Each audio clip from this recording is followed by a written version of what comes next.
एक पंडित जी रामायण कथा सुना रहे थे। लोग आते, आनंद विभोर होकर जाते।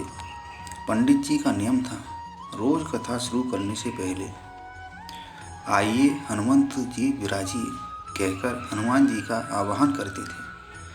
फिर 1 घंटा प्रवचन करते थे। वहाँ एक वकील साहब हर रोज कथा सुनने आते थे। वकील साहब के भक्ति भाव पर एक दिन तर्कशीलता हावी हो गई। उन्हें लगा कि महाराज रोज आइए हनुमान जी विराजिए कहते हैं, तो क्या हनुमान जी सचमुच आते होंगे? अतः वकील साहब ने पंडित जी से पूछ ही डाला, महाराज जी, आप रामायण की कथा बहुत अच्छी कहते हैं, हमें बड़ा रस आता है, परंतु आप जो गद्दी प्रतिदिन हनुमान जी को देते हैं, उस पर क्या हनुमान जी सचमुच विराजते हैं?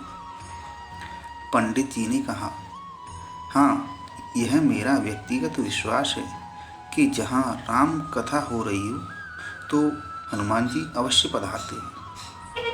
वकील ने कहा, महाराज ऐसी बात नहीं बनेगी, आपको साबित करके दिखाना चाहिए कि हनुमान जी यहाँ आते हैं। इसका कोई सबूत दीजिए कि आपकी कथा सुनने आते हैं। महाराज जी ने बहुत समझाया कि भैया, आस्था को किसी सबूत की कसौटी पर नहीं कसना चाहिए। यह तो भक्त और भगवान के बीच का प्रेम रस है, व्यक्तिगत श्रद्धा का विषय है। आप कहो तो मैं प्रवचन करना बंद कर दूं, या आप कथा में आना छोड़ दो। लेकिन वकील नहीं माना। वो कहता ही रहा कि आप कई दिनों से दावा करते आ रहे हैं, यह बात और स्थानों पर भी कहते होंगे, इसलिए महाराज आपको तो साबित करना होगा कि हनुमान जी कथा सुनने आते हैं। इस तरह दोनों के बीच वाद विवाद होता रहा। मौखिक संघर्ष बढ़ता चला गया। हारकर पंडित जी महाराज ने कहा, हनुमान जी हैं या नहीं उसका सबूत कल दिखाऊंगा। कल कथा शुरू हो तब प्रयोग करूंगा। जिस गद्दी पर मैं हनुमान जी को विराजित होने को कहता हूँ, आप उस गद्दी को आज अपने घर ले जाना। कल अपने साथ उस गद्दी को लेकर आना और फिर मैं कल गद्दी यहाँ रखूँगा। मैं कथा से पहले हनुमान जी को बुलाऊंगा, फिर आप गद्दी ऊंची उठाना। यदि आपने गद्दी ऊंची कर दी तो समझना कि हनुमान जी नहीं है। वकील इस कसौटी के लिए तैयार हो गया। पंडित जी ने कहा, हम दोनों में से जो पराजित होगा वह क्या करेगा, इसका निर्णय भी कर लें। यह तो सत्य की परीक्षा है। वकील ने कहा, मैं गद्दी ऊंची नहीं कर सका तो वकालत छोड़कर आपसे दीक्षा ले लूँगा।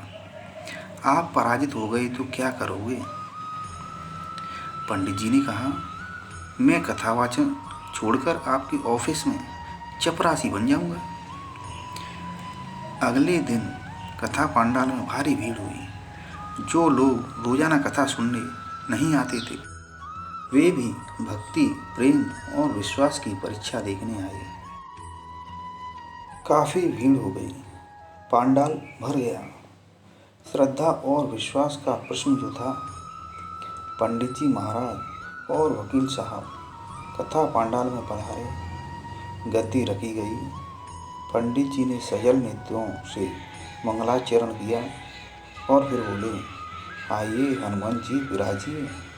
ऐसा बोलते ही पंडित जी के नेत्र सजल हो उठे। मन ही मन पंडित जी बोले, प्रभु, आज मेरा प्रश्न नहीं है, बल्कि रघुकुल रीति की परंपरा का सवाल है। मैं तो एक साधारण जन हूँ, मेरी भक्ति और आस्था की लाज रखना। फिर वकील साहब को निमंत्रण दिया गया, आइए गद्दी ऊंची कीजिए। लोगों की आंखें जम गईं। वकील साहब खड़े हुए। उन्होंने गद्दी उठाने के लिए हाथ बढ़ाया, पर गद्दी को स्पर्श भी न कर सके। जो भी कारण रहा हो, उन्होंने 3 बार हाथ बढ़ाया, किंतु तीनों बार असफल रहे। पंडित जी देख रहे थे। गद्दी को पकड़ना तो दूर, वकील साहब गद्दी को छू ही न सके। तीनों बार वकील साहब पसीने से तरबतर हो गए। वकील साहब पंडित जी महाराज के चरणों में गिर पड़े और बोले, महाराज गद्दी उठाना तो दूर, मुझे नहीं मालूम कि क्यों मेरा हाथ गद्दी तक नहीं पहुंच पा रहा है।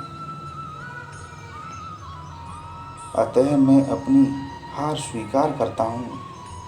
कहते हैं श्रद्धा और भक्ति के साथ की गई आराधना में बहुत शक्ति होती है। मानो तो देव नहीं तो पत्थर, प्रभु की मूर्ति तो पाषाण की होती है, लेकिन भक्त के भाव से उसमें प्राण प्रतिष्ठा होती है तो प्रभु विराजते हैं। श्री राम की जय, श्री राम की जय, ऐसे नारे पांडाल में गूंजने लगे। हे नाथ, हे मेरे नाथ, आप कृपा के सागर हैं। जय श्री राम, जय श्री राम।